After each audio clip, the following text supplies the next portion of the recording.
We pick up our timeline after the launch of the Premiership in British football.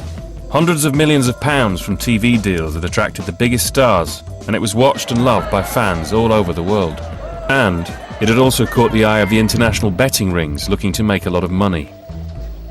In 1999, Malaysian gangsters hatched a plan when they realised they could cash in if the game ended how they wanted it to. So how do you do that? You turn the lights off, of course. The gang focused their attention on London's Charlton Athletic, and this man, Charlton's head of security. He was in charge of their lights, and after a quick look around, they realised that there was only one way to get their man. They invited me out for a meal. Oh, you must come out for a meal. We went for a meal, and he said to me, you could have saved your team a point the other week. And he mentioned the floodlights.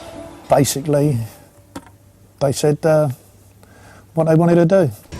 Like all the best plans, it was pretty simple. Gain access to the control room and rig Charlton's lighting system with a remote control device. When the score in the game was in the betting syndicate's favour, the gang could then trigger it themselves, and hey presto, the lights would go out. Whilst confusion reigned, the gang would slip away into the darkness. They mentioned £20,000, which to me was 2 years' wages. Thinking back, I could have been an hero, I could have gone to the police. But then if I'd have gone to the police, knowing the sort of people that I was dealing with, if I'd have gone to the police, what would have happened to the family?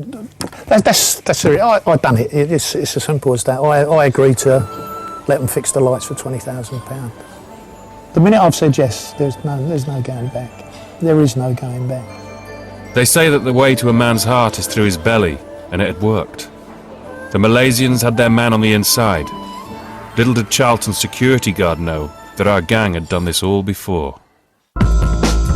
In 1997, the Floodlights had failed in 2 other Premiership matches and the police suspected foul play.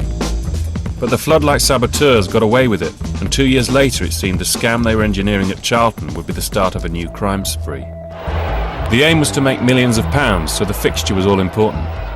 When a small team plays a big team, punters put a lot of money on the big team winning. In Asia, bookies add spice to the fixture by giving the small team a betting handicap, let's say a 1-goal start. If the lights are then pulled when the little team is winning, in the eyes of the bookie, all the money put on the big team goes in the syndicate's pocket because of the improbable scoreline. They saw the Man United game and they nearly wet themselves, but that had obviously gone. And the next best thing after that was the Liverpool game. So, with the opponents chosen and the match fast approaching, the only thing left was to test the system. But as with all great capers, a spanner is always thrown into the works at the very last minute. Somebody else was on duty. I couldn't let them go there when somebody else was on duty. So I approached the other security guard, offered him £5,000. He agreed to turn a blind eye. In fact, he went to the police. So with only 3 days to go, the police knew everything about the scam. On a cold February evening, the gang and their Charlton insider arrived to go over final tests. There was something wrong. I knew there was something wrong. And I started to get cold feet. I got just round the corner by Charlton Station. Police cars pulled straight up onto the pavement.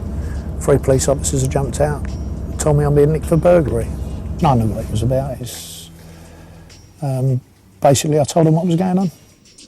The 3 Malaysians were also arrested at the same time. The police later speculated that this one match was thought to have been worth up to £30 million for their bosses in Asia. The gang had been caught red-handed and the outcome of the trial was inevitable. I got 18 months. 2 of them got 4 years, 1 got 2.5 years. But it's something I totally regret now. It really is something I totally regret. But I did it. It showed the global reach of the Premiership, that you had these scheming characters out in the Far East, you know, sort of sitting in their lairs, stroking their pussycats and just saying, well, let's see how we can make lots of money by pulling the plug, literally, on a game. The Malaysian scam signalled the extent that figures trying to make money out of sport would go to. Unfortunately, this theme rears its ugly head again as we walk our timeline of sport's dirty secrets.